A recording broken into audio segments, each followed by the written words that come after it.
எல்லாருக்கும் வணக்கமுங்க. பஞ்சை சித்தர் குழந்தை டாக்டர் நடராஜன் பேசுகிறேங்க. நம்ம இன்றைக்கி பார்க்க போகிற தலைப்பு வந்து பேச்சை குறையுங்கள், மூச்சை கவனியுங்கள். இதே வந்து நாங்கள் ஜென் மெடிடேஷன் என்ன சொல்லுவாங்கன்னா ப்ரீத்திங் மெடிடேஷன் அப்படிங்கிறாங்க, மூச்சை கவனிக்கிறது. புத்த மதத்தில் புத்தர் என்ன சொல்கிறாங்கன்னா விபாசனா அப்படிங்கிறார்.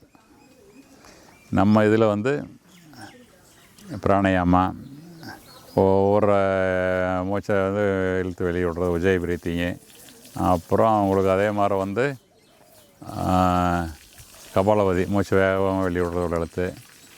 அப்புறம் பிராணாயாமம் மூச்சை அடக்கி வேகமாக இழுத்து இவ்வளோ நேரம் அடக்க முடியும், இவ்வளோ நேரம் அடக்கி எவ்வளோ மெதுவாக விட முடியுமோ அவ்வளோ மெதுவாக விடுறது, அது பிராணாயாமம். அப்போ ஒருடைய அந்த மூச்சை கவனிக்கணும். இது வந்து நம்ம பேச்சை குறைக்கணும். முதல்ல பேச்சை குறைச்சாலே நம்ம உடம்புல இருக்கிற சக்தி அதிகமாக வெளியே போகிறது முதல்ல கண்ணில், ரெண்டாவது பேச்சில். நீங்கள் ரொம்ப நேரம் பேச்சு எடுத்துகிட்டே இருந்தீங்கன்னா கலப்பாயிரும். அந்த அன்றைக்கி பார்த்தீங்கன்னா சாயங்காலம் ஒன்றும் பண்ண முடியாது, ரொம்ப கலப்பாயிரும்.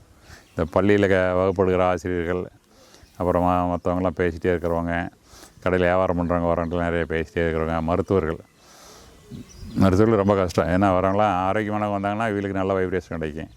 வாரதெல்லாம் நெகட்டிவ் வைப்ரேஷன், எல்லாம் நோயாளிகள். அவங்க வந்து புலம்பிகிட்டே இருப்பாங்க, எல்லாம் ஒரே உடம்புல காதில் கேட்க முடியாது. அதனால் நிறைய டாக்டர் என்ன டக்கு பூன்னு என்ன ஒன்று ரெண்டு வார்த்தையில் சொல்லின்னு சொல்லி அப்படி இப்படி பார்த்துட்டு 2 டெஸ்ட் எடுத்து வந்து எடுத்து அப்படின்ட்டு மாத்திரை எழுதி கொடுத்துருவாங்க. மாத்திரை எப்படி சாப்பிடணும்னு சொல்ல மாட்டாங்க, போய் நர்ஸை கேட்டுக்கு அப்படின்ட்டுருவாங்க. அது மாதிரி பேச்சை குறைச்சவங்க தினம் ஒரு கேஸ் போதா எல்லாத்தையும் 1/2 மணி நேரம் பேச முடியாது. அது மாதிரி அது அப்புறம் நம்ம பேசுகிற போதே ஒரு ஃபோனில் பேசுகிறோம், ஒரு 4 வார்த்தையில் முடிச்சுக்கலாம், ஒரு 2 நிமிஷத்தில் முடிச்சுக்கலாம், 3 நிமிஷத்தில் முடிச்சுக்கலாம், மணிக்கணக்கில் பேசுகிறோம். தேவையில்லாதெல்லாம் பேசிக்கிட்டு நம்ம என்ன தேவையோ அதை மட்டும் பேசினா பரவாயில்ல. வேண்டதெல்லாம் ஊர் ரொம்ப அது இது அவன் வேண்டான்றாங்க, யார் ப்ரைவேட் இதெல்லாம் அதெல்லாம் கையில் அதெல்லாம் வந்து விசாரிச்சுக்கிட்டு இருக்குது. அது நமக்கு தேவையில்லை. அதே மாதிரி அரசியல்வாதி பண்ணுற அட்டுழியம், அதை பண்ணுறா அது நடந்துக்கிட்டு தான் இருக்குது. நான் போய் நம்மளால் தடுக்க முடியாது. அதை பற்றி பேசி பிரயோசனம் இல்லை. எலெக்ஷன் அப்போ நம்ம நல்லவனுக்கு ஓட்டு போட்டால் அதே ஒன்றே போதும். அது மாதிரி நம்ம இது வந்து பேச்சை ஒன்றா குறைச்சிக்கணும். பேச்சை குறைச்சிட்டு நம்ம வந்து மூச்சை கவனிக்க ஆரம்பிக்கணும். மூச்சை வந்து பல வகையில் கவனிக்கலாம். பல வகையில் எப்படி கவனிக்கலாம் அப்படின்னா, பர்சனலாக புத்தர் அதான் சொல்லுவார், மூச்சு உள்ள இழுக்கிறோம்,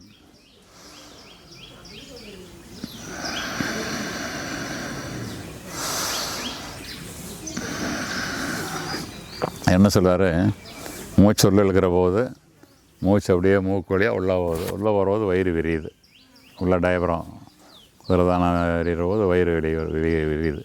அப்புறம் இது உள்ளே போகுது, மூச்சு வெளியே வருது. மூச்சு வந்து நம்ம என்ன பண்ணுறோம்னா, உள்ளே போகிறது நாமளும் உள்ளே போகணும். மூக்கு வெளியே போய் தொண்டை வெளில போய் நுரையீரலுக்குள்ளே அந்த டியூப்லேயே உள்ளே போகுது. அப்புறம் வயிறு பெருசாக கவனிக்கணும். அப்படியே கண்ணை மூடிட்டு இப்போ வெளியே அனுப்புகிறோம். இது உள்ளே அமுத்துனா வெளியே மூச்சு தானே வெளியே வருது. வெளியே வர அது கூட நம்ம வெளியே வரணும். இதே மாதிரி இதையும் மட்டும் கவனிச்சுட்டு இருந்தால் போதும், வேறு எதையும் கவனிக்கக்கூடாது. இதையே கவனிச்சுட்டு இருக்கிற போது எண்ணங்கள்லாம் குறைய ஆரம்பிச்சிடும், கண்ட எண்ணங்கள்லாம் வராது. ஏன்னா ஞாபகம் அங்கே இருக்குது. ஒரு பொருளை நாம் அதிலேயே கவனமாக இருந்தோம்னா, கான்சன்ட்ரேட் பண்ணோம்னா, கவனம் எதிராமல் இருந்தோம்னா மற்றெல்லாம் எண்ணம் மற்ற பக்கம் போகாது. இது வந்து பயிற்சி பண்ணணும். பயிற்சி பண்ணோம்னா இது அதாவது உலகத்திலேயே சுலபமான தியானம் வந்து இதுதான், ஈஸி. விபாசனான்னு சொல்கிற விஐபி ஆசனம். விஐபி ஆசனம் யார்?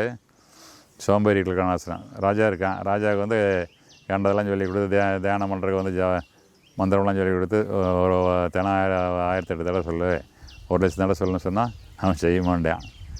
அவனுக்கு உண்டான யோகம் வந்து ராஜயோகம். ராஜயோகத்தில் வந்து அதுதான் மூச்சை கவனிக்கிறது, பார்வையில் வந்து நயனமாக இருக்கும், சிவராஜயோகம். அது மாதிரி சிம்பிளாக சும்மா ஒரு 2 நிமிஷம் 5 நிமிஷத்தில் அந்த தியானத்தை முடிச்சுக்கிற மாதிரி ஈஸியாக சொல்லி கொடுப்பாங்க. ராஜபாதை நம்ம போகிற பாதையெல்லாம் கரட முடாக இருக்கும், 8 அடி பாதை மாதிரி இருக்கும், மண் பாதையே இருக்கும். ராஜபாதைலாம் நேஷனல் ஹைவேஸ் மாதிரி இருப்பான், அதுதான் ராஜபாதைன்னு சொல்லுவாங்க. அதே மாதிரி வாழ்க்கையிலையுமே ராஜபாதைனா வந்து மற்ற கீழ்நிலைக்கெல்லாம் போகாமல் இதில் எல்லாத்துலேயும் நல்லதே நாடி நல்ல வழியே போயிட்டுருக்குது. அதுதான் ராஜபாதை, சந்தோஷம் கொடுக்கக்கூடியது.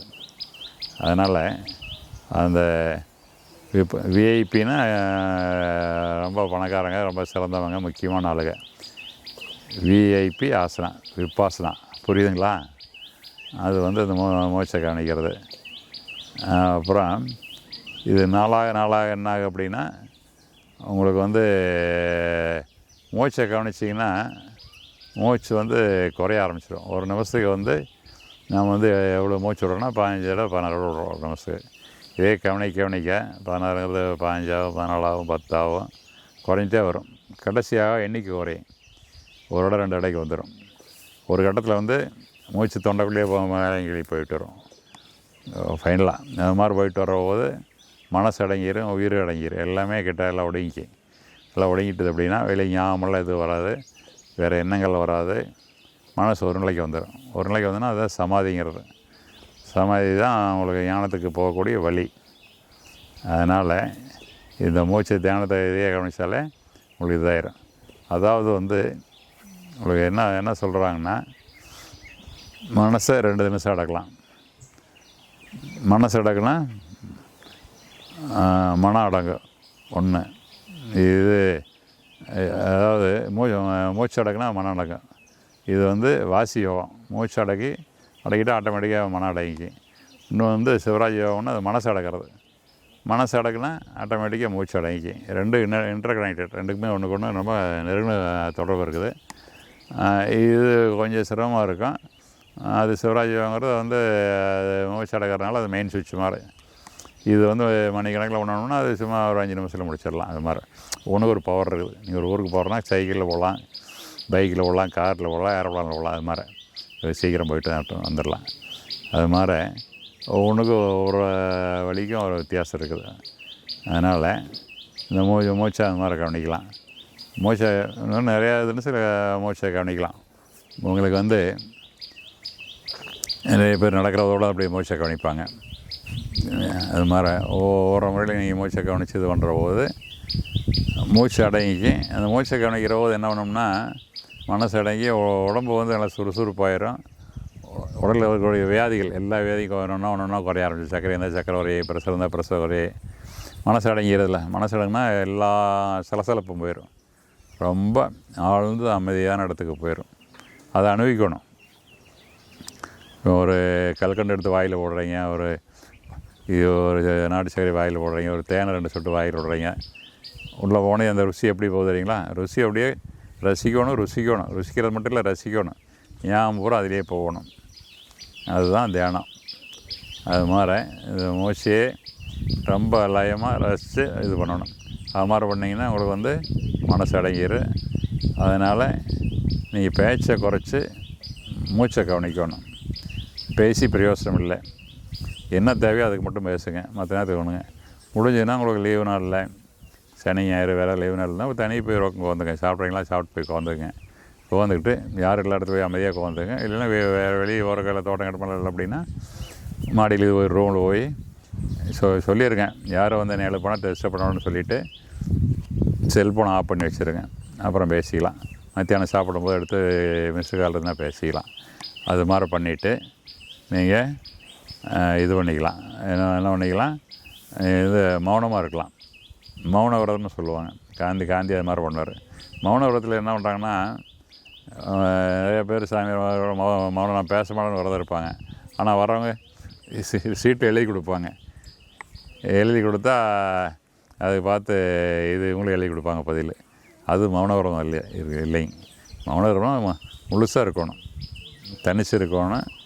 தனித்திரு விழித்திருக்கிறாங்க. பசியோ எந்த நேரம் யானை பசியோடு இருக்கணுமாமா, தனிமையாக இருக்கணுமாமா, விழித்திருக்கணுமா. சோம்பேறித்தனால தூங்கிடக்கூடாது, அலர்ட்டாக இருக்கணும். ரொம்ப அது மாதிரி இருக்கணும். அதனால் இந்த தியான முறையெல்லாம் நீங்கள் கடைப்பிடிச்சிங்கன்னா உங்கள் நோயும் விலகும், உடலும் ஆரோக்கியமாக இருக்கும். இந்த தியான முறைக்கெல்லாம் வந்து நம்ம அமர் செஞ்சுன்னு சொல்லக்கூடிய இந்த பஞ்சையை வந்து அற்புதமாக வேலை செய்யுது. நல்லா வைப்ரேஷன் கொடுக்கும். மனசு வந்து ரிலாக்ஸ் ஆகிரும், அமைதியாயிரும்.